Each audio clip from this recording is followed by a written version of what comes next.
আসসালামু আলাইকুম ওরহমতুল্লাহি ওবরাকাতুহ। নাহমাদুহু ওয়া নুসাল্লি আলা রাসূলিহিল কারীম।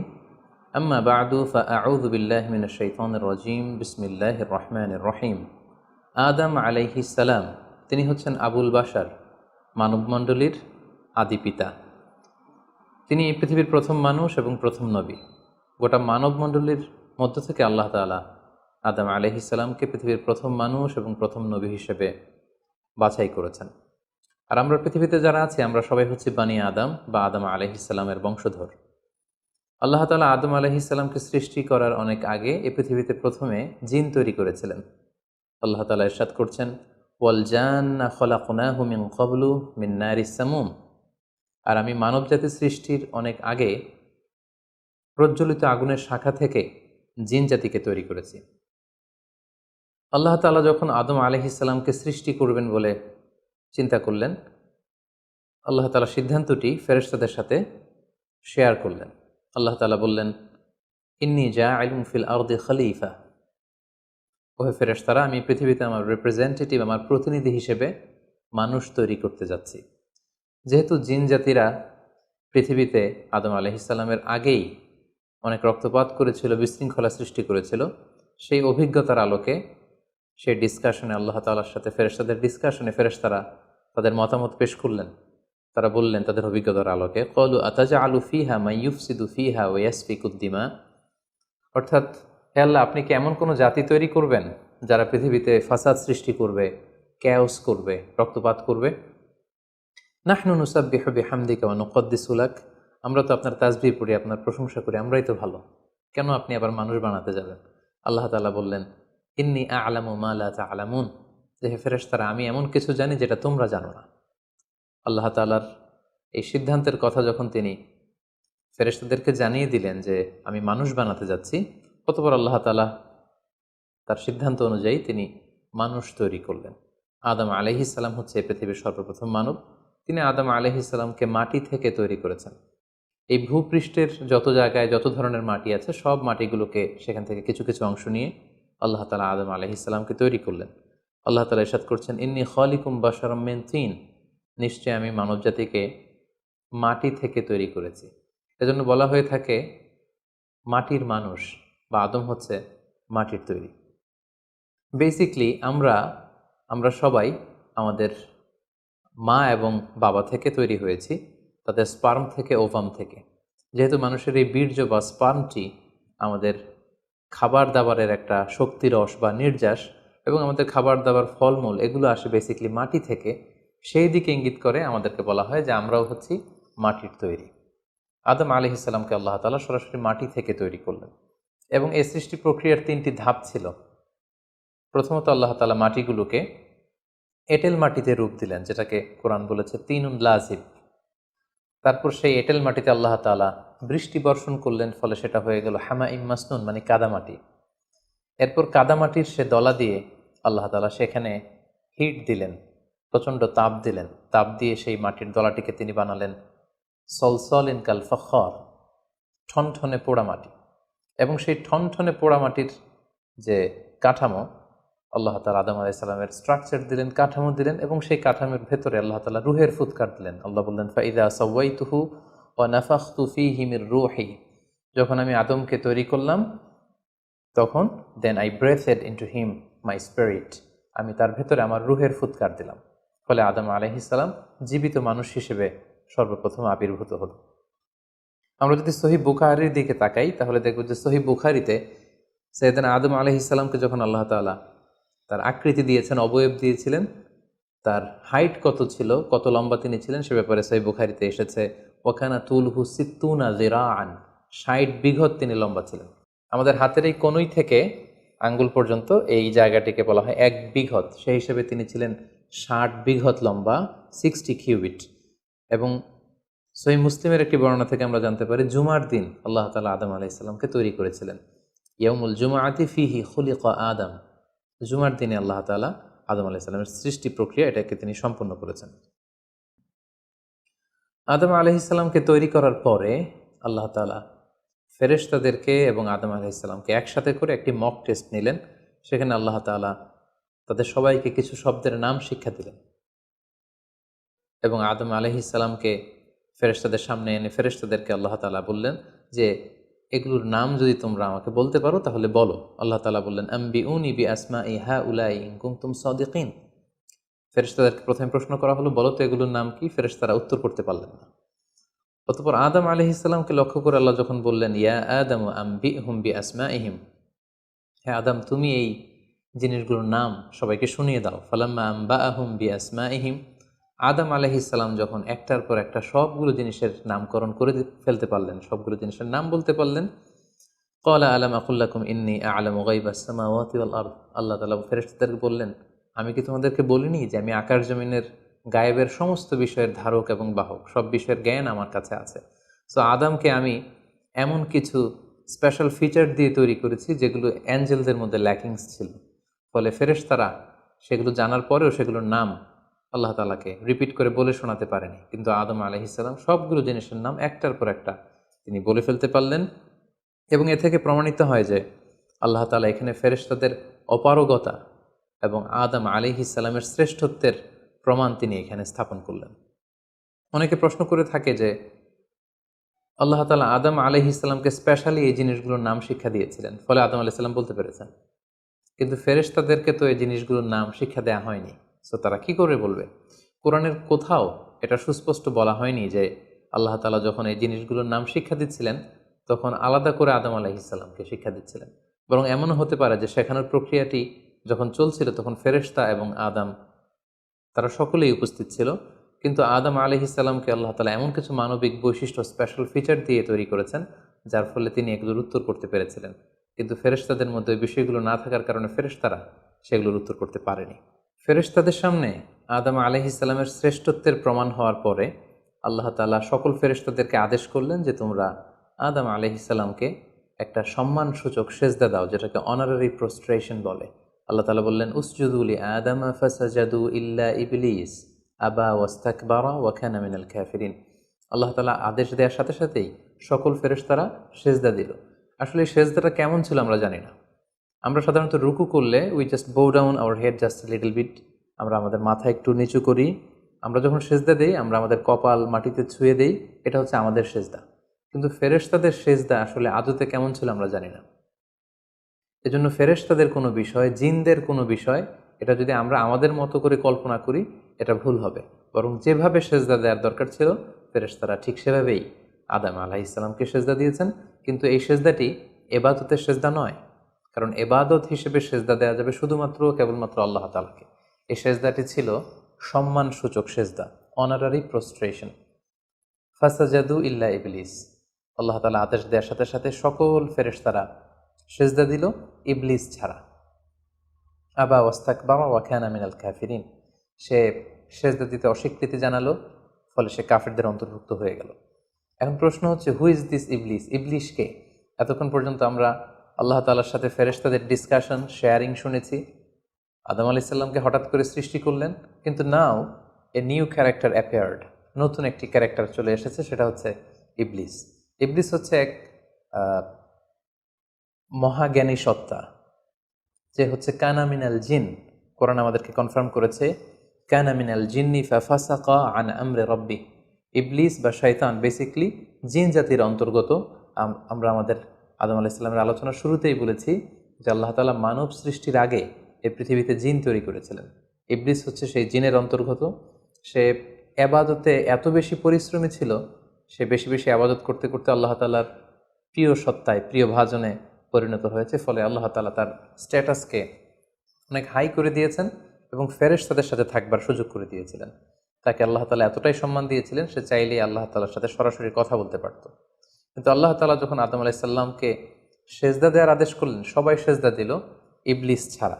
আল্লাহ তাআলা এ পর্যায়ে ইবলিসকে জিজ্ঞেস করলেন মা মানাআকা আল্লা তাসজুদা ইয আমারতুক, হে ইবলিস, কিসে তোমাকে বাধা দিল সেজদা দিতে? কেন তুমি সেজদা দিলে না? সবাই যেখানে সেজদা দিল তুমি কেন সেজদা দিলে না? ইবলিস তখন উত্তরে বলল আনা খায়রুম মিনহু খলাকতানি মিন নার ওয়া খলাকতাহু মিন তিন। আমি আদমের চাইতে শ্রেষ্ঠ। সে আল্লাহর সাথে আর্গুমেন্ট দিতে শুরু করলো, লজিক দিতে শুরু করলো। সে যদি অন্তত এতটুকু বলতো যে আল্লাহ আপনি কেন আমাকে সেজদা দিতে বলছেন, আমি এটার সিগনিফিকেন্স, এটার কারণ জানতে চাই, অথবা আল্লাহ আমি ভুল করে ফেলেছি, আপনি আমাকে ক্ষমা করুন, এর কোনোটাই না করে সে আল্লাহর সাথে আর্গুমেন্ট দিতে লাগলো। আর্গুমেন্টেটিভ একটা অ্যাটিটিউড তার মধ্যে গ্রো করলো। সে বলল, খলাকতানি মিন নার ওয়া খলাকতাহু মিন তিন, আপনি আমাকে সৃষ্টি করেছেন আগুন থেকে, আদমকে সৃষ্টি করেছেন মাটি থেকে। আগুন হচ্ছে ঊর্ধ্বমুখী, আগুনের লেলিহান শিখা দাউ দাউ করে উপরের দিকে উঠতে থাকে, আর মাটির চাকা ঢিলা, ছেড়ে দিলে নিচে পড়ে যায়। সো ঊর্ধ্বমুখী কোনো জিনিস তো নিম্নমুখী কোনো জিনিসের কাছে নত হতে পারে না, আমি কেন সেজদা দেব? সে যখন আল্লাহ তাআলার কাছে এইভাবে যুক্তিতর্ক স্থাপন করলো, আল্লাহ তাআলা তার র্যাঙ্কিংকে নষ্ট করে দিলেন। আল্লাহ বললেন যে তুমি বিতাড়িত, অভিশপ্ত, লাঞ্ছিত এবং ধিক্কৃত। আল্লাহ তাআলা তার যে হাই র্যাঙ্ক এবং স্ট্যাটাস, সেই পদমর্যাদা, তাকে পদমর্যাদাচ্যুত করা হলো। ফলে সে তার আগের অবস্থানে আর থাকলো না। সে আল্লাহ তাআলাকে এবার বলতে আরম্ভ করলো, ক্বাল আনজিরনি ইলা ইয়াউমি ইউবআসুন, হে আল্লাহ, এত বছর আমি ইবাদত করার পরে আপনার প্রিয় ভাজন হলাম, কিন্তু শুধু আদমকে সম্মানসূচক সেজদা প্রদর্শন না করার কারণে আপনি আমার স্ট্যাটাসকে নামিয়ে দিলেন, আপনি আমাকে ধিক্কৃত, অভিশপ্ত বলে ঘোষণা করলেন। তাহলে আমি আপনার কাছে একটা জিনিস চাই, সেটা হচ্ছে আনজিরনি ইলা ইয়াউমি ইউবআসুন, আপনি আমাকে কিয়ামত পর্যন্ত হায়াত দিন, যাতে আমি কিয়ামত পর্যন্ত বেঁচে থাকতে পারি। এবং সে শুধু আল্লাহর সাথে আর্গুমেন্ট দিয়েই ক্ষান্ত হয়নি, সে এ পর্যায়ে আল্লাহ তাআলাকে চ্যালেঞ্জ ছুড়ে দিল। বেসিকলি, যদিও ইবলিস এত এত ইবাদত করে আল্লাহ তাআলার প্রিয় হয়েছিল, ফেরেশতাদের পর্যায়ে চলে গিয়েছিল, আল্লাহ তাআলা তার সাথে ডিরেক্টলি কথা বলতো, কিন্তু ইবলিসের ভেতরে একটা সুপ্ত অহমিকা বোধ ছিল। আল্লাহ তাআলা চেয়েছেন এই ইনসিডেন্টের মধ্য দিয়ে সেই সুপ্ত অহমিকা বোধটা প্রকাশ করে দিতে। ইবলিস ভাবতো যে কেউ আমাকে ছাড়িয়ে যেতে পারবে না, আমি সবার চাইতে শ্রেষ্ঠ। সে বলেছিল, আনা খাইরুম মিনহু, আমি তার চেয়ে শ্রেষ্ঠ। তার ভেতরে যে সুপ্ত অহমিকা বোধ, এই যে অ্যারোগ্যান্স, এই যে ইগোইস্টিক সমস্যা, আল্লাহ তাআলা চেয়েছেন এই ঘটনার অবতারণা ঘটিয়ে ইবলিসের ভেতরকার এই অহমিকা বোধকে প্রকাশ করে দিতে, এবং সেটাই ঘটেছে। এবার সে আল্লাহ তাআলাকে চ্যালেঞ্জ দিয়ে বলল যে, আল্লাহ, আপনি আমাকে কিয়ামত পর্যন্ত হায়াত দিন, লা আকউদান্না লাহুম সিরাতাকাল মুস্তাকিম, আপনার এই আদম সন্তান, বনি আদমের যারা পৃথিবীতে আসবে, তারা কি করে জান্নাতে যায় সেটা আমি দেখে নেব। আমি সিরাতুল মুস্তাকিমের সামনে বসে থাকবো, যাতে করে তারা সরল সঠিক পথ পেতে না পারে, তারা যাতে সত্যের পথে থাকতে না পারে। আমি তাদেরকে সুম্মা লাআতিয়ান্নাহুম মিন বাইনি আইদিহিম ওয়া মিন খালফিহিম ওয়া আন আইমানিহিম ওয়া আন শামাইলিহিম, সামনে থেকে, পেছন থেকে, ডান দিক দিয়ে, বাঁ দিক দিয়ে, সব দিক দিয়ে আমি তাদেরকে কুমন্ত্রণা দিব, ধোঁকা দিব, টেম্পটেশন দিব, হুইসপারিং করব। ওয়ালা তাজিদু আকসারাহুম শাকিরিন, আপনি তাদেরকে শুকরগুজার কৃতজ্ঞ বান্দাদের অন্তর্ভুক্ত পাবেন না। আল্লাহ তাআলা বললেন, লামান তাবিআকা মিনহুম লাআমলাআন্না জাহান্নামা মিনকুম আজমাইন, তুমি আমাকে চ্যালেঞ্জ দিচ্ছ, ঠিক আছে, আমিও তোমার চ্যালেঞ্জ নিলাম, চ্যালেঞ্জ অ্যাকসেপ্টেড। তোমাকে এবং তোমাকে যারা ফলো করবে, ফলোয়ারদেরকে, তাদের সবাইকে দিয়ে আমি জাহান্নামকে পরিপূর্ণ করব। আল্লাহ তাআলা ইবলিসকে কিয়ামত পর্যন্ত হায়াত দিলেন, তার চ্যালেঞ্জ গ্রহণ করলেন, এবং ইবলিসও তার মিশন এবং ভিশন ফিক্স করে নিল যে যে আদমের কারণে আজকে আমি এতটা ধিক্কৃত, অভিশপ্ত, লাঞ্ছিত, সে আদমকে এবং সে আদমের সন্তানদেরকে, বনি আদমকে আমি জাহান্নামে ঢুকানোর আগ পর্যন্ত ক্ষান্ত হব না। এবং আল্লাহ রাসূল সাল্লাল্লাহু আলাইহি ওয়াসাল্লাম বললেন যে, ইন্না শাইতানা ইয়াজরি মিনাল ইনসানি মাজরাদ দাম, মানুষের রক্ত প্রবাহের সাথে ইবলিস মিশে যেতে পারে, সেখানে যে সে কুমন্ত্রণা দিতে পারে। সেই ঘটনার পর থেকে আল্লাহ তাআলার সৃষ্টির, দুইটি শক্তিশালী সৃষ্টির মধ্যে তৈরি হয়ে গেল চিরশত্রুতা, চিরবিদ্বেষ, চিরদ্বন্দ্ব, শয়তান আর বনি আদম। আদম আলাইহিস সালামকে যখন সেজদা করতে বলা হলো, সবাই সেজদা করলো, কিন্তু ইবলিস সেজদা করলো না। এই ঘটনার পর আদম আলাইহিস সালাম কেমন যেন একটু একাকিত্ব এবং অস্থিরতা ফিল করতে লাগলেন, লোনলিনেস, কারণ তার কোনো সাথী নেই, সঙ্গী নেই, প্রতিবেশী নেই, বন্ধু নেই, বান্ধব নেই, কেউ নেই। মানুষ হিসেবে তিনি কেবল একা, বড়ই একা। তার এই অস্থিরতা, তার এই একাকিত্ব, তার এই লোনলিনেসকে আল্লাহ তাআলা বুঝতে পেরে তার একজন সঙ্গিনী তৈরি করলেন। তিনি হচ্ছেন হাওয়া আলাইহিস সালাম, এই পৃথিবীর প্রথম মানবী। এবং আল্লাহ তাআলা বললেন, ওয়াজআলা মিনহা যাওজাহা লিয়াসকুনা ইলাইহা, আল্লাহ তাআলা তার থেকেই তার একজন সাথী, তার সঙ্গিনী তৈরি করলেন, যার সান্নিধ্যে যে স্থির হতে পারে, সে প্রশান্তি পেতে পারে। অন্যত্র আল্লাহ তাআলা বলছেন খালাকা মিনহা যাওজাহা ওয়া বাসসা মিনহুমা রিজালান কাসীরাও ওয়া নিসাআ। আল্লাহ তাআলা আদমের মধ্য থেকেই তার সাথীকে বা তার জোড়াকে অর্থাৎ হাওয়াকে তিনি তৈরি করলেন এবং এই আদম আর হাওয়া থেকে গোটা বিশ্বের সকল মানব মণ্ডলীকে তিনি তৈরি করেছেন। আদম আলাইহিস সালামের কোন জায়গা থেকে হাওয়া আলাইহিস সালামকে তৈরি করা হয়েছে? সহিহ বুখারীতে এসেছে খুলিকনা মিন তিলা, পাঁজরের হাড় থেকে। আদম আলাইহিস সালামের বাম পাঁজরের উপর দিকের বাঁকা হাড় থেকে আল্লাহ তাআলা হাওয়া আলাইহিস সালামকে তৈরি করেছেন। হাওয়া শব্দটি এসেছে আরবি শব্দ হাই থেকে। হাই মানে জীবিত, প্রাণবন্ত। যেহেতু জীবন্ত আদম থেকে ওনাকে সৃষ্টি করা হয়েছে, তাই তাকে হাওয়া বলা হয়। অথবা আদম আলাইহিস সালাম হাওয়া আলাইহিস সালামের সঙ্গ পেলেই তিনি উজ্জীবিত হয়ে ওঠেন, প্রাণোচ্ছল হয়ে ওঠেন, এজন্য ওনাকে হাওয়া বলা হয়। তাহলে পৃথিবীর প্রথম মানবী হাওয়া আলাইহিস সালামকে আল্লাহ তাআলা আদম আলাইহিস সালামের নিঃসঙ্গতা, একাকিত্ব এবং লোনলিনেস যে ফিলিংটা, এটা দূর করার জন্য তার একজন সঙ্গী তিনি ঠিক করে দিলেন, আদম এবং হাওয়া। ইংরেজিতে বলা হয় অ্যাডাম অ্যান্ড ইভ। এবং আল্লাহ তাআলা তাদের দুজনকে জান্নাতে থাকবার পারমিশন দিলেন। আল্লাহ তাআলা বললেন ওয়াকুলনা ইয়া আদম উসকুন আনতা ওয়া যাওজুকাল জান্নাহ। আদম, তুমি আর তোমার স্ত্রী বা তোমার সঙ্গিনী দুজনে মিলে জান্নাতে থাকো। তবে এক্ষেত্রে কিছু ডুজ অ্যান্ড ডোন্টস আছে, কিছু ওয়ার্নিং আছে, কিছু প্রিকশন আছে। সেটা হচ্ছে ওয়াকুলা মিনহা রগাদান হাইসু শিইতুমা। এই বাগানে, এই জান্নাতের যেখান থেকে মনে যায় তৃপ্তি সহকারে তোমরা উভয়ে খাও, কিন্তু ওয়ালা তাকরাবা হাযিহি শাজারাতা ফাতাকুনা মিনাল যালিমিন। জান্নাতের যেখান থেকে মনে চায় তোমরা খেতে পারো, পান করতে পারো, ঘুরে বেড়াতে পারো, আনন্দ উৎসব করতে পারো, কিন্তু ওয়ালা তাকরাবা হাযিহি শাজারা, এই গাছের ফল খাবে না। Be aware of this tree, এই গাছের কাছেও যাবে না।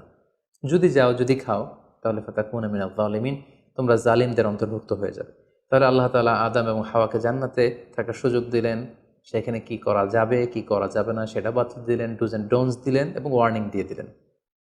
কিন্তু তারপর যেটা ঘটলো সেটা হচ্ছে, আমরা জানি যে ইবলিস কিন্তু তার মিশন এবং ভিশনকে ফিক্স করে নিয়েছে যে সে আদমকে গোমরা করেই ছাড়বে, ধোকা দিয়েই ছাড়বে। এবং সে অনুপাতে সে সামহাও জান্নাতে ঢুকে আদম এবং হাওয়া আলাইহিস সালামকে উইসপারিং করে, টেম্পটেশন দিয়ে, কুমন্ত্রণা দিয়ে তাদেরকে বিভ্রান্ত করে ফেলল। কোরআন বলছে ফাওয়াসওয়াসা লাহুমা শাইতান লিইউবদিয়া লাহুমা মা উরিয়া আনহুমা মিন সাওআতিহিমা। শয়তান তাদের দুজনকে টেম্পটেশন দিয়ে, কুমন্ত্রণা দিয়ে ধোকার মধ্যে ফেলে দিল। শয়তান এসে বলল, আমাকে আল্লাহ সৃষ্টি করেছেন অনেক আগে, তোমাদেরকে সৃষ্টি করার আগে আল্লাহ তাআলা আমাদেরকে জানিয়েছিলেন যে তোমাকে এবং হাওয়াকে আল্লাহ তাআলা এই জান্নাতে রাখতে চান না, তোমাদের দুজনকে আল্লাহ পৃথিবীতে পাঠিয়ে দিতে চান। কারণ এখানে তারাই থাকতে পারবে যারা ফেরেশতা, তোমরা ফেরেশতা নও। আর এখানে পার্মানেন্টলি থাকার জন্য, রেসিডেন্সিয়াল পারমিটের জন্য একটা জিনিস লাগে, সেটা হচ্ছে ওই গাছের ফল খেতে হয়। যারা ওই গাছের ফল খেয়ে ফেলবে তারা এখানকার চিরকালীন বাসিন্দা হয়ে যাবে, তারা কখনো পৃথিবীতে যাওয়া লাগবে না।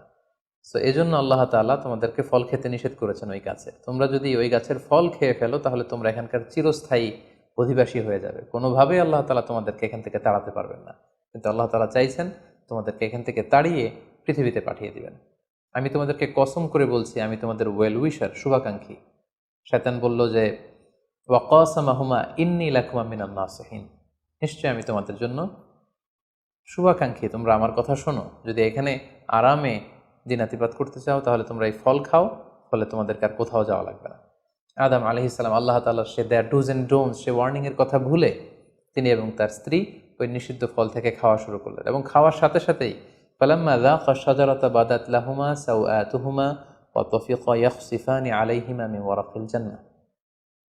ওই নিষিদ্ধ গাছের ফল খাওয়ার সাথে সাথেই আদম আলাইহিস সালাম এবং হাওয়া আলাইহিস সালামের গায়ে যে জান্নাতি পোশাক ছিল, অটোমেটিক্যালি সেই পোশাক খুলে পড়তে আরম্ভ করলো। ওনারা উলঙ্গ হয়ে যেতে লাগলেন। তড়িঘড়ি করে ওনারা জান্নাতের বিভিন্ন পাতা এনে, বিভিন্ন লতা পাতা এনে ওনাদের প্রাইভেটকে ওনারা ঢাকলেন। এবং তখনই ওনারা বুঝতে পারলেন, আমরা কি করলাম, আমরা তো মহাভুল করে ফেলেছি, আমরা তো আল্লাহ তাআলার আদেশকে অমান্য করেছি। আল্লাহ তাআলার সাথে সাথে বললেন, আলাম আনহাকুমা আন তিলকুমা শাজারা, আদম এটা তোমরা কি করলে, আমি তো এটা কখনো এক্সপেক্ট করিনি, আমি কি তোমাদেরকে নিষেধ করিনি এই গাছের ফল খেতে? এবং আমি কি তোমাদেরকে বলে দেইনি যে ইন্না শাইতানা লাকুম আদুউম মুবিন, শয়তান তোমাদের সুস্পষ্ট চিরশত্রু? কেন তোমরা এই কাজটা করলে? আদম আলাইহিসসালাম এবং হাওয়া আলাইহিসসালাম ওনারা লজ্জিত হলেন, ওনাদের কাজের জন্য ওনারা লজ্জিত হলেন। আল্লাহ তাআলা বলছেন, ওয়ালাকাদ আহিদনা ইলা আদামা মিন ক্বাবলু ফানাসিয়া ওয়ালাম নাজিদ লাহু আজমা। আমি আদমকে ওসিয়ত করেছিলাম যে এই কাজটি তুমি করো না, কিন্তু আদম আলাইহিস সালাম ভুলে গিয়েছেন। আল্লাহ তাআলার আদেশ পালনে আল্লাহ বলছেন, আমি আদমকে দৃঢ় প্রত্যয়ী পাইনি। ফলে আদম আলাইহিস সালাম এবং হাওয়া আলাইহিস সালাম ওনারা নিজেদের ভুল বুঝতে পারলেন এবং অনুতপ্ত হলেন, লজ্জিত হলেন, আল্লাহ তাআলার কাছে ক্ষমা চাইতে লাগলেন। আল্লাহ তাআলা তাদেরকে ক্ষমার কিছু বাক্য শিখিয়ে দিলেন। ফাতালাক্কা আদামু মির রাব্বিহি কালিমাত, কিছু বাক্য শিখিয়ে দিলেন। সে বাক্যগুলো কি ছিল? সেগুলো ছিল, রব্বানা যালামনা আনফুসানা ওয়া ইল্লাম তাগফির লানা ওয়া তারহামনা লানাকুনান্না মিনাল খাসিরিন। মানে হে আল্লাহ, আমরা জুলুম করে ফেলেছি আমাদের নাফসের উপর, আমরা ভুল করেছি। আপনি যদি আমাদেরকে ক্ষমা না করেন, যদি রহম না করেন, আমরা তো ক্ষতিগ্রস্তদের অন্তর্ভুক্ত হয়ে যাব। আদম আলাইহিস সালাম এবং হাওয়া আলাইহিস সালাম উভয়ে অনুতপ্ত হলেন, লজ্জিত হলেন এবং চোখের পানি ছেড়ে এই দোয়াটি পড়ে পড়ে আল্লাহ তাআলার কাছে ক্ষমা চাইলেন এবং আল্লাহ তাআলা তাদের উভয়কে ক্ষমা করে দিলেন। এবার আল্লাহ তাআলা তাদের দুজনকে বললেন, যেহেতু তোমরা আমার আদেশকে মান্য করতে পারোনি, সেজন্য তোমাদেরকে পৃথিবীতে চলে যেতে হবে। ইহবিতু বা'দুকুম লিবা'দিন আদু, তোমাদেরকে পৃথিবীতে নামিয়ে দেয়া হলো। ওয়ালাকুম ফিল আরদি মুস্তাকাররু ওয়া মাতাউন ইলা হিন, এই পৃথিবী হবে তোমাদের আবাসস্থল। এই পৃথিবীতে অনেক জীবন উপকরণ তোমাদের জন্য থাকবে। ফিহা তাহিয়াউন ও ফিহা তামুতুন ও মিনহা তুখরুজুন, you live there, you die there, and you will be resurrected from there. তোমরা পৃথিবীতে বসবাস করবে, পৃথিবীতেই তোমাদের মৃত্যু হবে এবং এই পৃথিবীর কবর থেকেই, মাটি থেকেই তোমাদেরকে আবার আমি পুনরুত্থান করব। And this is my decision. Adam আলাইহিস সালাম এবং হাওয়া আলাইহিস সালাম পৃথিবীর প্রথম মানব এবং মানবীকে জান্নাত থেকে আল্লাহ তাআলা পৃথিবীতে নামিয়ে দিলেন এবং আল্লাহ বললেন যে তোমাদেরকে নামিয়ে দিয়ে আমি ক্ষান্ত হচ্ছি না। ফাইম্মা ইয়াতিয়ান্নাকুম মিন্নি হুদান, আমার গাইডেন্স তোমাদের কাছে আসবে। ফামান তাবিআ হুদায়া ফালা ইয়াযিল্লু ওয়ালা ইয়াশকা, আমার দেয়া পথ নির্দেশিকা এবং গাইডেন্স যারা মেনে চলবে তারা কখনো পথভ্রান্ত হবে না, তারা কখনো গোমরা হবে না। অতঃপর আল্লাহ তাআলা তাদের দুজনকে পৃথিবীতে নামিয়ে দিলেন। আদম এবং হাওয়া কোথায় নামিয়ে দিলেন, এ ব্যাপারে ঐতিহাসিকদের মধ্যে মতভেদ পাওয়া যায়। কিছু কিছু ঐতিহাসিকগণ বলেন যে আদম আলাইহিস সালামকে মক্কা এবং তায়েফের মাঝখানে দাহনা নামক একটা জায়গায় আল্লাহ নামিয়ে দিয়েছেন।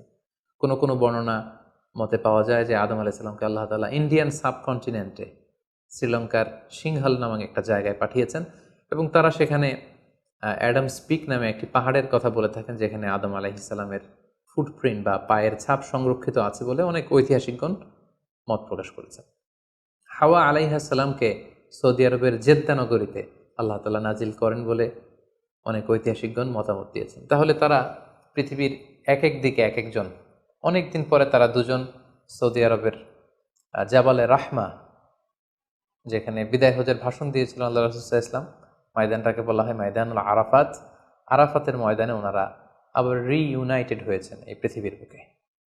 সম্মানিত, শুধু এ পর্যায়ে আমরা জানবো how was the life of Adam and Eve on earth. এই পৃথিবীতে আদম আলাইহিস সালাম এবং হাওয়া আলাইহিস সালামের একেবারে পৃথিবীর শুরুর দিকের জীবন পরিক্রমাটা কেমন ছিল। হাউ ওয়াজ দেয়ার লাইফ, কীভাবে তারা তাদের জীবন অতিবাহিত করেছেন। আমরা জানি যে তাদের দুজনের মাধ্যমেই হিউম্যান হিস্ট্রি শুরু হয়েছিল, মানব ইতিহাস। তাদের জীবন পরিক্রমাটা কিছুটা ভিন্ন, আমাদের চাইতে ভিন্ন, যেহেতু তারাই পৃথিবীর প্রথম মানব এবং মানবী। তাদের কোনো প্রতিবেশী নেই, তাদের কোনো বন্ধুবান্ধব নেই, পৃথিবীতে আর কোনো মানুষ তাদের আশেপাশে ছিল না, শুধু তারাই। তো সেক্ষেত্রে এক আল্লাহ তাআলার ইবাদত ছাড়া তাদের মৌলিক যে কাজটা ছিল সেটা ছিল পপুলেশন, কাল্টিভেশন অ্যান্ড কনস্ট্রাকশন। কি করে জনসংখ্যা বৃদ্ধি করা যায় পৃথিবীতে, কি করে সন্তান লালন পালন করা যায়, কি করে চাষাবাদ করা যায়, কি করে ফার্মিং করা যায় এবং কি করে মানব সভ্যতার বিনির্মাণ করা যায়, এটাই ছিল পৃথিবীর প্রথম মানব এবং এই মানবীর প্রধানতম দায়িত্ব। যেহেতু ওনারা যদি নতুন প্রজন্ম তৈরি না করেন, ওনারা যদি চাষাবাদ না করেন, ওনারা যদি সভ্যতা বিনির্মাণ না করেন, তাহলে পৃথিবীতে মানব সভ্যতা টিকে থাকবে না। ফলে মৌলিক ইবাদতের পাশাপাশি এগুলোই ছিল ওনাদের কাজ।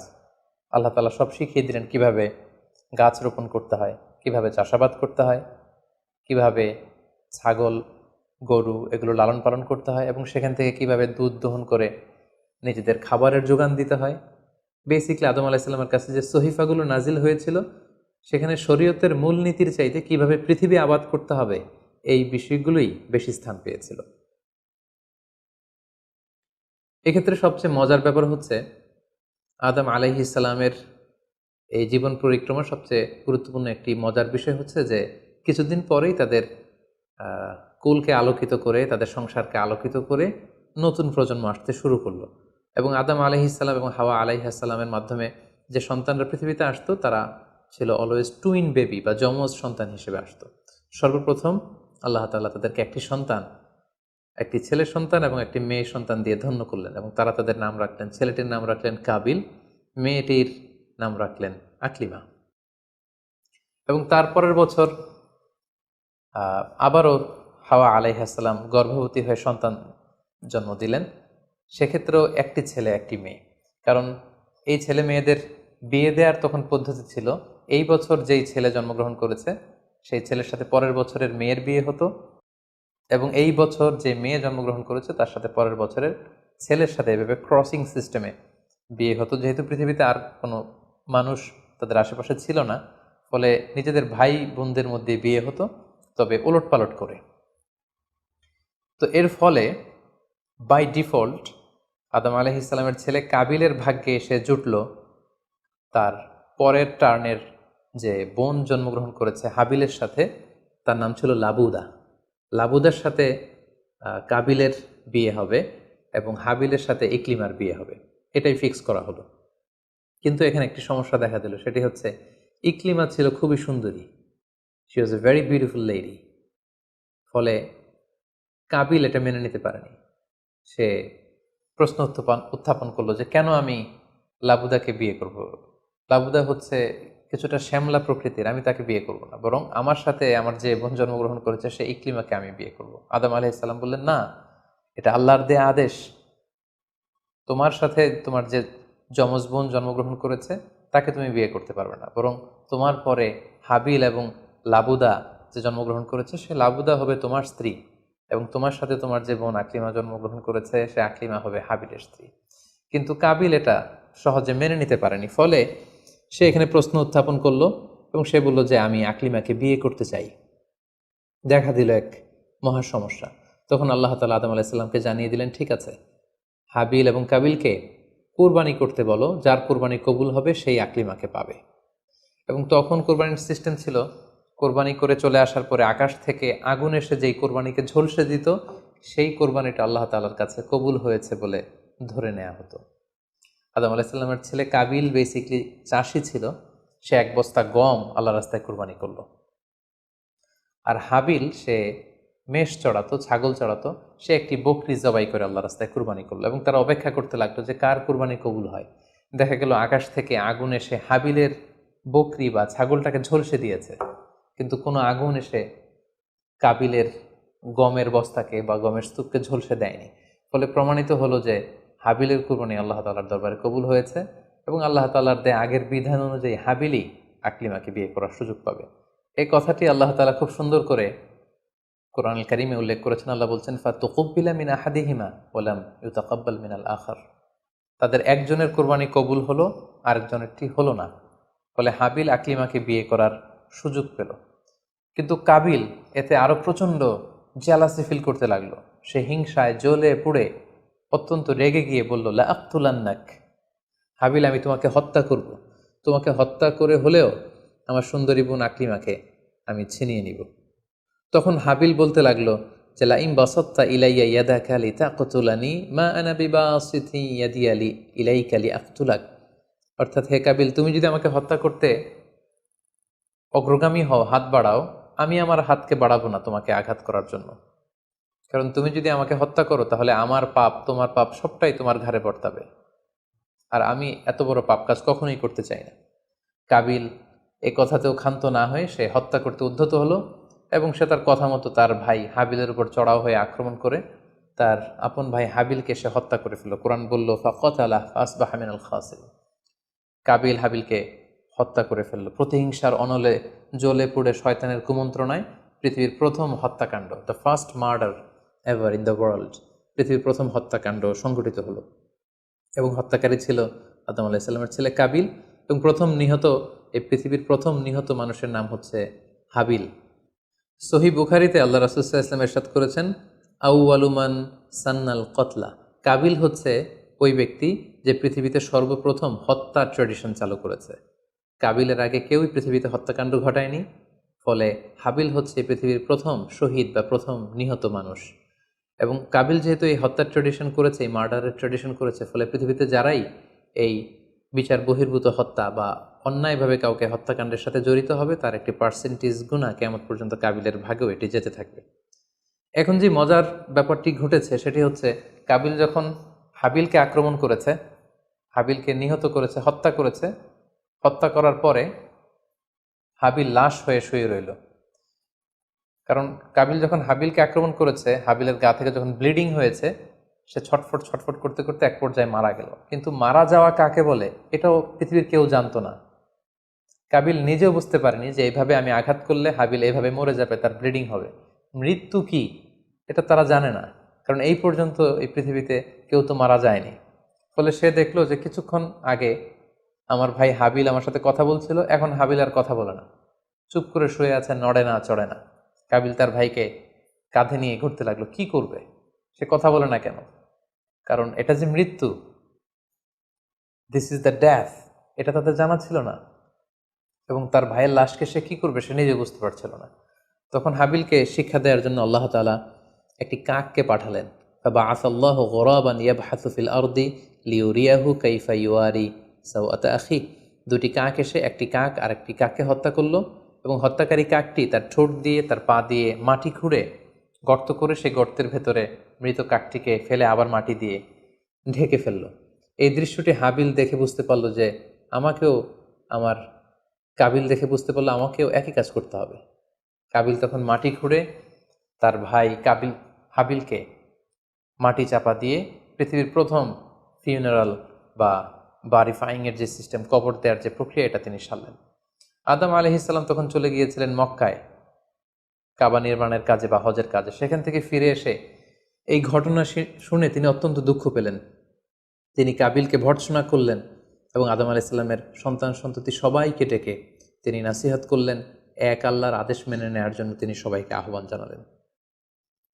হাবিলের পরবর্তীতে আল্লাহ তাআলা এওয়াদান আন হাবিল, হাবিলের পরিবর্তে তিনি শীস আলাইহিস সালামকে আদম আলাইহিস সালামের ছেলে হিসেবে পৃথিবীতে দান করলেন। হাওয়া আলাইহিস সালামের কোল জুড়ে পৃথিবীতে আসলো শীস, এবং তার সাথে তার টুইন বোন হাজুরা পৃথিবীতে আসলো। এবং আদম আলাইহিস সালামের পরে শীস আলাইহিস সালামকে আল্লাহ তাআলা নবী হিসেবে সিলেক্ট করলেন। এবং সহিহ ইবনে হিব্বানের একটি বর্ণনা এসেছে, যদি বর্ণনাটি দুর্বল, যে শীস আলাইহিস সালামের কাছে আল্লাহ তাআলা 50টি সহিফা নাজিল করেছিলেন। দেখতে দেখতে আদম আলাইহিস সালাম তার জীবনের 1000 বছর পূর্ণ করলেন। তিনি বয়োবৃদ্ধ হয়ে আসলেন এবং তার এই নবুয়তির দায়িত্ব আল্লাহ তাআলা শীস আলাইহিস সালামের কাঁধে দেওয়ার পরে আদম আলাইহিস সালামের পৃথিবী থেকে বিদায় নিলেন। কোথায় তাকে কবর দেওয়া হয়েছে? ঐতিহাসিকদের মধ্যে একাধিক মত পাওয়া যায়। কোনো কোনো বর্ণনা মতে ওনাকে মক্কাতে কবরস্থ করা হয়েছে, কোনো কোনো ঐতিহাসিক বর্ণনা মতে ওনাকে বাইতুল মাকদাসে কবরস্থ করা হয়েছে।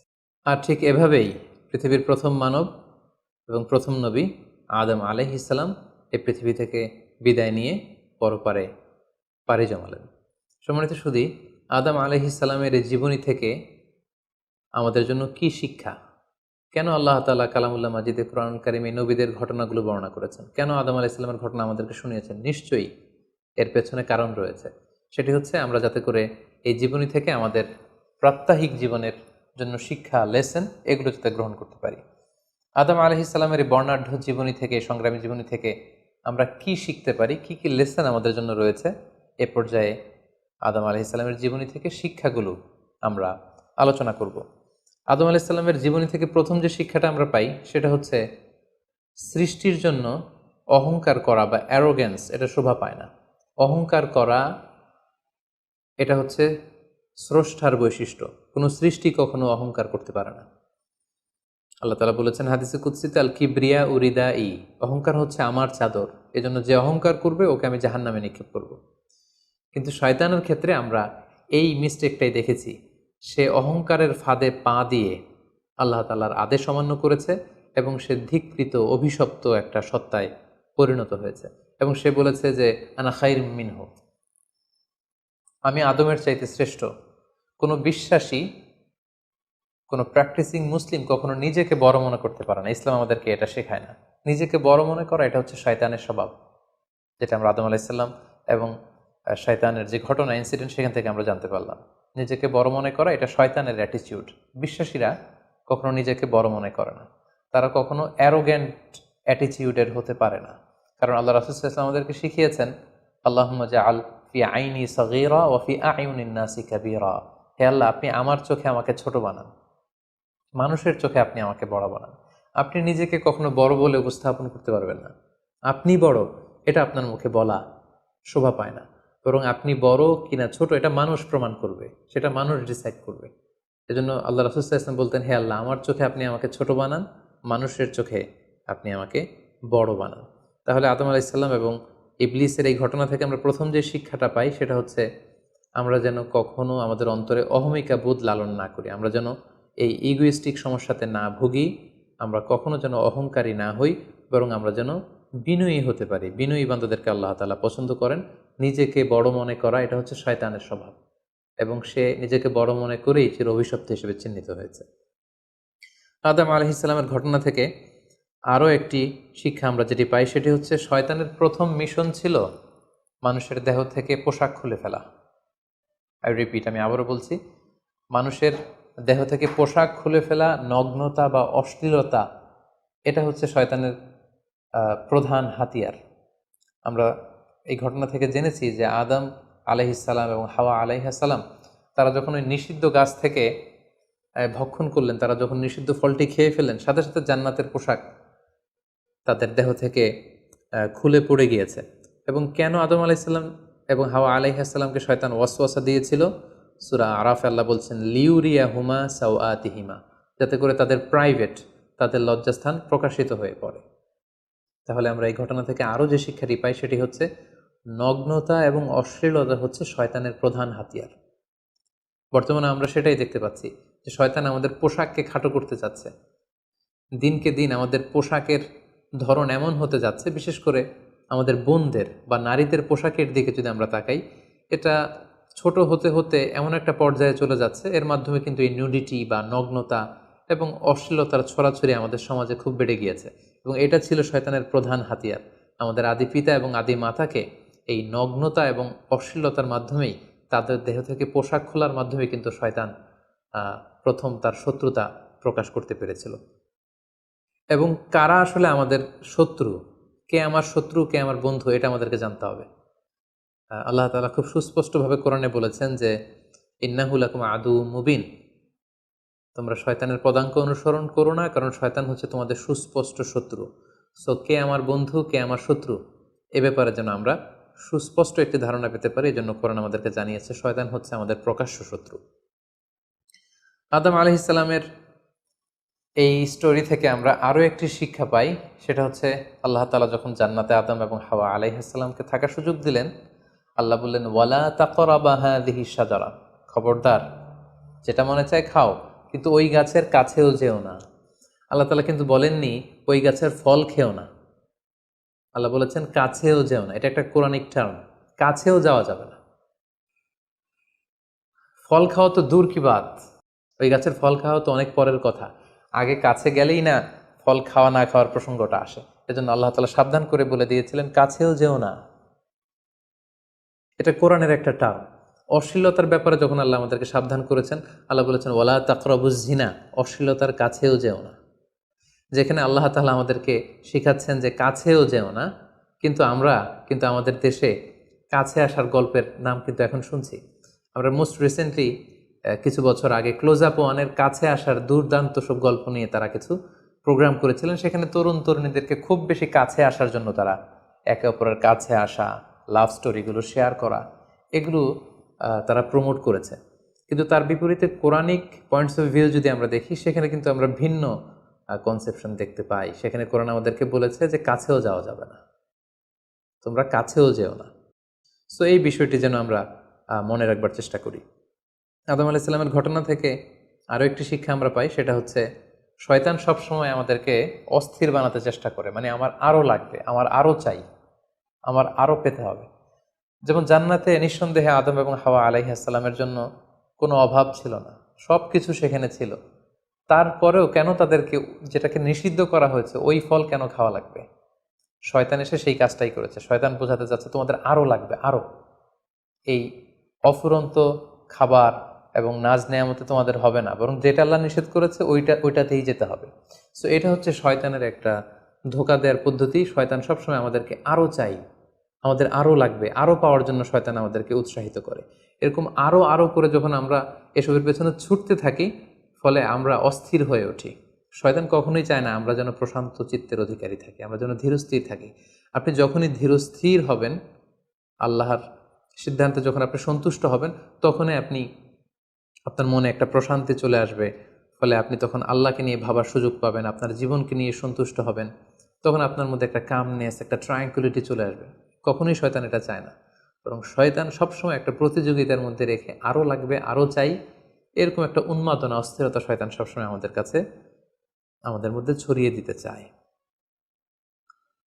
এই গল্প থেকে আমরা আরও একটি জিনিস শিখতে পারি, সেটা হচ্ছে দ্য পাওয়ার অফ দোয়া। দোয়ার যে কত বড় শক্তি। একটু খেয়াল করে দেখুন যে আল্লাহ তাআলা শয়তানের দোয়াও কিন্তু ফিরিয়ে দেয়নি, কিন্তু আমরা অল্পতে নিরাশ হয়ে যাই। শয়তান বলেছিল, আল্লাহ তুমি আমাকে চিরকাল বেঁচে থাকার সুযোগ দাও, লম্বা হায়াত দাও। আল্লাহ এই দোয়া কবুল করলেন। শয়তান বললেন, আল্লাহ আমি ডানে বায়ে সামনে পেছনে সব দিক থেকে যেন আদম এবং হাওয়াকে, মানুষকে কুমন্ত্রণা দিতে পারি, তুমি সুযোগ দাও। আল্লাহ সুযোগ দিলেন, আল্লাহ দোয়া কবুল করলেন। শয়তান বলল, আল্লাহ আমি যেন মানুষের শিরায় উপশিরায় রক্তের প্রবাহের ভেতরে ঢুকে যেন আমি টেম্পটেশন দিতে পারি। আল্লাহ তালা এটাও কবুল করলেন। তো যে আল্লাহ তালা শয়তানের দোয়া কবুল করে ফেলতে পারেন, সে আল্লাহ তালাকে আমাদের দোয়া কবুল করবেন না? অবশ্যই করবেন। তো সেক্ষেত্রে দোয়ার মতো দোয়া করতে হবে। সিনসিয়ার দোয়া ইজ লাইক এ মিজাইল। আপনি যদি সিনসিয়ারলি দোয়া করেন, এটা মিজাইলের মতো। মিজাইল হামলা করলে যেমনি লক্ষ্যবস্তুতে যে ভেদ করে, তেমনি দোয়ার মতো যদি দোয়া করা যায়, চাওয়ার মতো যদি আল্লাহ তালার কাছে চাওয়া যায়, সেই দোয়াটাও আল্লাহ তালা কবুল করবেন। দোয়া ইজ ইটস অ্যান আর্ট, এটা একটা শিল্প। কেমন করে চাইতে হয়, কেমন করে দোয়া করতে হয়, সেটাও জানতে হয়। সো আমরা যখন আল্লাহ তালার কাছে চাইবো, আমরা যেন খুব সিনসিয়ারলি চাই। 5 নম্বর যেই শিক্ষাটি আমরা পাই, সেটা হচ্ছে রিপেন্টেন্স, অনুতপ্ত হওয়া। শয়তানও আল্লাহর আদেশ অমান্য করেছে, আদম আলাইহিস সালামও আদেশ অমান্য করেছে। আল্লাহ বলেছেন সেজদা দাও, শয়তান সেজদা না দিয়ে আদেশ অমান্য করল। আল্লাহ তাআলা আদমকে বলেছেন এই গাছের কাছে যেও না, আদম আলাইহিস সালাম ভুল করে খেয়ে তিনিও আদেশ অমান্য করলেন। পার্থক্যটা কোথায়? পার্থক্য হচ্ছে শয়তান ভুল করে সে ভুলের উপর অটল থেকে গিয়েছিল, অহংকার করেছিল। কিন্তু আদম আলাইহিস সালাম ভুল করে তিনি অনুতপ্ত হয়েছিলেন। শয়তান ভুল করে ভুলের উপর স্থির থাকে, আর আল্লাহর প্রিয় বান্দারা ভুল করে তারা আল্লাহ তাআলার কাছে ক্ষমা চায়। আমরা মানুষ হিসেবে আমাদের ভুল হতেই পারে, এটা খুবই স্বাভাবিক। কুল্লুকুম খত্তা, তোমরা সবাই পাপী। ও খৈরুল খত্তাইনা আত-তাওয়াবুন, এই পাপীদের মধ্যে সবচেয়ে শ্রেষ্ঠ পাপী হচ্ছে যে পাপী পাপ করার পরই আল্লাহ তাআলার কাছে তওবা করে, অনুতপ্ত হয়। অনুতপ্ত বান্দার চোখের পানির যে কত পাওয়ার, জাহান্নামের আগুন কোনো কিছু দিয়ে নেভানো সম্ভব না, কিন্তু অনুতপ্ত বান্দার চোখের পানি দিয়ে জাহান্নামের আগুন নিভে যায়। একজন বান্দা যখন ভুল করে, পাপ করে, ভুল বুঝতে পেরে অনুতপ্ত হয়ে চোখের পানি ছাড়ে, তার চোখের পানি চোখ বেয়ে, তার নাকের ডগা বেয়ে মাটিতে পড়ার আগেই আল্লাহ অনুতপ্ত বান্দার সব গুনাহ মাফ করে দেন। তাই আমরা যেন আল্লাহ তাআলার কাছে অনুতপ্ত হতে পারি। শয়তান আল্লাহকে সেদিন চ্যালেঞ্জ দিয়ে বলেছিল, আল্লাহ আমি দেখে নেব কি করে তুমি তোমার বান্দাদেরকে জান্নাতে ঢুকাও। আল্লাহ তাআলা বললেন, চ্যালেঞ্জ অ্যাকসেপ্টেড, তোমার চ্যালেঞ্জকে আমিও গ্রহণ করলাম। তুমি আজীবন আমার বান্দাদেরকে ধোঁকা দিবে, কিন্তু আমার বান্দা যখন অনুতপ্ত হয়ে চোখের পানি ছেড়ে ক্ষমা চাইবে, আমি জীবনের সব গুনাহ মাফ করে দেব। সো অনুতপ্ত হয়ে আল্লাহর কাছে চাওয়ার এই সুযোগকে যেন আমরা নষ্ট না করি। আমরা যেন ভুল করলে আল্লাহ তাআলার কাছে ক্ষমা চাই, আমরা যেন তাওবা করে ফিরে আসি। 6 নম্বর যে শিক্ষাটি আমরা আদম আলাইহিস সালামের গল্প থেকে পাই, সেটা হচ্ছে our life is full of struggle. আমাদের জীবনটা হচ্ছে খুবই স্ট্রাগল করে এই জীবনটাকে লিড করতে হয়। এখানে অনেক ইফোর্ট দিতে হয়। দুনিয়াকে বলা হয় দারুল আসবাব, পরিশ্রম করে, লড়াই করে নিজের অবস্থানকে এখানে জানান দিতে হয়। প্রতিকূল পরিবেশে কিভাবে আপনি টিকে থাকবেন, দুর্যোগ মোকাবেলা করে কিভাবে আপনি টিকে থাকবেন, সেটার শিক্ষা কিন্তু এই পৃথিবীতে আছে। যেমন আদম আলাইহিসসালাম, হাওয়া আলাইহিসসালাম যখন পৃথিবীতে এসেছেন, তাদের জন্য সব কিছু যে একেবারে প্রিপেয়ার্ড ছিল ব্যাপারটি এমন নয়। ওনাদেরকে কষ্ট করতে হয়েছে, ওনাদেরকে চাষাবাদ করতে হয়েছে, মেষ পালন করতে হয়েছে, গাছ রোপণ করতে হয়েছে, ঝড় ঝঞ্ঝা বন্যা, এই প্রতিকূল পরিবেশে তাদেরকে টিকে থাকার লড়াই করতে হয়েছে। ফলে এই পৃথিবীতে টিকে থাকতে হলে লড়াই করতে হয়, সংগ্রাম করতে হয়। এই জীবনটা হচ্ছে সংগ্রামময় একটা জীবন। ফলে আদম আলাইহিস সালামের এই সংগ্রামী জীবন থেকে আমরা এটাও বুঝতে পারি যে এখানে আমাদেরকে টিকে থাকার জন্য লড়াই করে করে নিজের অস্তিত্বের জানান দিতে হবে। সর্বশেষ আদম আলাইহিস সালামের জীবনী থেকে যে আমরা শিক্ষাটি পাই, সেটি হচ্ছে এই পৃথিবীতে অনেক ধরনের ফিতনা আছে, এর মধ্যে নারী ঘটিত ফিতনা একটি বড় ধরনের ফিতনা, এবং এই পৃথিবীর প্রথম যে হত্যাকাণ্ড সেটা নারী ঘটিত কারণেই হয়েছে। এবং সহিহ মুসলিম আল্লাহ রাসূল সাল্লাল্লাহু আলাইহি ওয়াসাল্লাম বলেছেন, ফাইন্না আউওয়ালা ফিতনাতি বানি ইসরাঈল কানাত ফিন্নিসা, বনি ইসরায়েলের প্রথম ফিতনাও নারীদের ব্যাপারেই ঘটেছে। এবং আল্লাহ রাসূল বলেছেন, আমার পরে তোমাদের জন্য নারীদের ফিতনার চাইতে বড় কোনো ফিতনা আমি রেখে যাইনি। ফলে এই নারী ঘটিত ফিতনা থেকে আমাদেরকে সাবধান থাকতে হবে। বর্তমানেও যখন আমরা পত্রপত্রিকা খুলি, প্রায় কিন্তু আমরা এই ধরনের অশ্লীলতা, নগ্নতা, ধর্ষণের মতো জঘন্য ঘটনার কথা আমরা শুনি। এতে করে আমরা বুঝতে পারছি যে নারী ঘটিত ফিতনাটা আসলেই অনেক বড় ফিতনা। এক্ষেত্রে আসলে নারীদেরকে ব্লেম করা হচ্ছে না, এক্ষেত্রে উভয়ই সমানভাবে অপরাধী। নারী পুরুষ উভয়কে আল্লাহ তাআলা তাদের চোখকে অবনমিত রাখতে বলেছেন। এই হাদিস দ্বারা এটা প্রমাণ হয় না যে নারীদেরকে ব্লেম করা হচ্ছে, বরং ঘটনাটা যেহেতু নারী কেন্দ্রিক, সেহেতু নারী ঘটিত ফিতনার কারণে পৃথিবীতে প্রথম হত্যাকাণ্ড ঘটেছে, এবং এখনও এ জাতীয় ঘটনার কারণে অনেক ধরনের ফাসাদ ফিতনা সমাজে ছড়িয়ে পড়ছে। সো আমাদেরকে আদম আলাইহিস সালামের জীবনী থেকে আরও একটি শিক্ষা হচ্ছে, এই নারী ঘটিত ফিতনা থেকে বেঁচে থাকার জন্য নারী পুরুষ উভয়কেই তাদের নজর বা দৃষ্টির লাগাম টেনে ধরতে হবে। দৃষ্টিকে যদি আমরা নিয়ন্ত্রণ করতে না শিখি, তাহলে ফিতনা কমানো সম্ভব না। আল্লাহ রাসূল সাল্লাল্লাহু আলাইহি ওয়াসাল্লাম বলেছেন, আন-নাযার সাহমুন মিন সিহামি ইবলিস, দৃষ্টি হচ্ছে শয়তানের বিষ মাখানো তীরবানের মধ্যে থেকে একটি তীর। এই বিষ মাখানো তীর দিয়ে শয়তান নারী পুরুষকে কাবু করে অশ্লীলতার পথের দিকে নিয়ে যায়। সম্মানিত শুধু এই ছিল আদম আলাইহিস সালামের সংগ্রামী জীবন কাহিনী, এবং ওনার জীবনী থেকে আমাদের জন্য কিছু লেসন বা শিক্ষা। আল্লাহ তাআলা আমাদের সবাইকে নবীদের রেখে যাওয়া পথ এবং মতে, তাদের অনুসৃত পথে আমাদেরকে পরিচালিত করুক। আসসালামু আলাইকুম ওয়া রাহমাতুল্লাহি ওয়া বারাকাতুহু।